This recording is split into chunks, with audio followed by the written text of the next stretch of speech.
Hello and welcome to This Is Just Ross and Chris chatting about Scottish property. Today we're going to talk about some of the things that you should be aware of and should consider when buying tenanted properties. So Ross, do you want to kick off with what you think is one of the most important things to consider?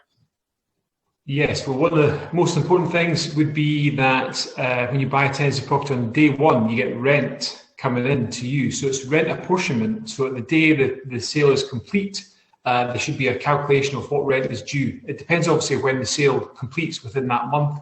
When is the rent due? So during the first of the month, is the sale completed on the 15th of the month?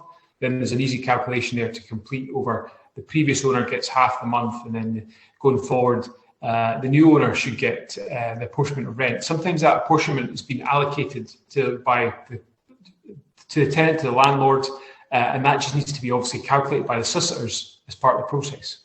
Yeah, something that can be forgotten sometimes, can't it? But it could be a few hundred quid, and it all matters. It all adds up for the buyer, certainly.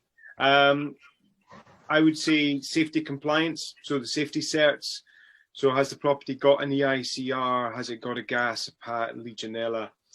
Is it compliant? So if you're buying a tenanted property, when you become the owner of that property on day one, are you within the law? So these are things that you must be checking. Now, depending on where you buy the property, that will be easy or difficult. Certainly your solicitor should help you make sure that you're doing things in the right way. So yeah. Safety compliance for me.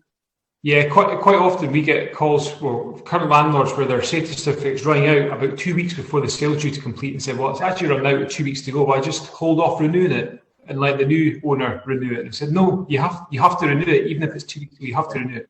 I just didn't fancy getting the gas safety. Yeah. What else would you say, last one? And I suppose on the sale completion date is that transfer of tenancy. So the tenancy agreement is in the current landlord's name with the tenant. What happens going forward?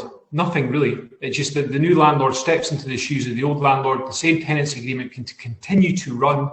So just that transfer of tenancy is always a good practice for the letting agent or the landlord involved to send out a letter to the tenant, say, I'm the new owner of the property. I've taken ownership as of this day. Your same tenancy agreement will continue to run, and transfer a deposit in that process as well. So get into whichever tenancy deposit scheme your deposit is with, and making sure you're moving that deposit with the tenant's permission, of course, into the new account, either the new account of the new managing agent or the new account of the landlord.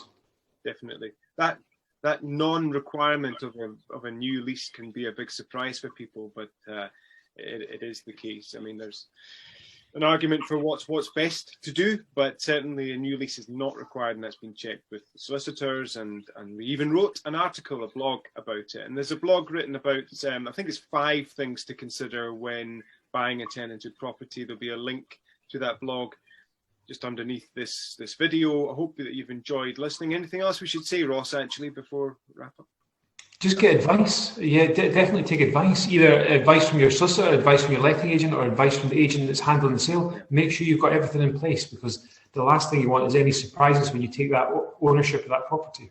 Do it right. Okay, thanks a lot, guys. Thanks for listening. Thanks for watching. Thanks. Bye.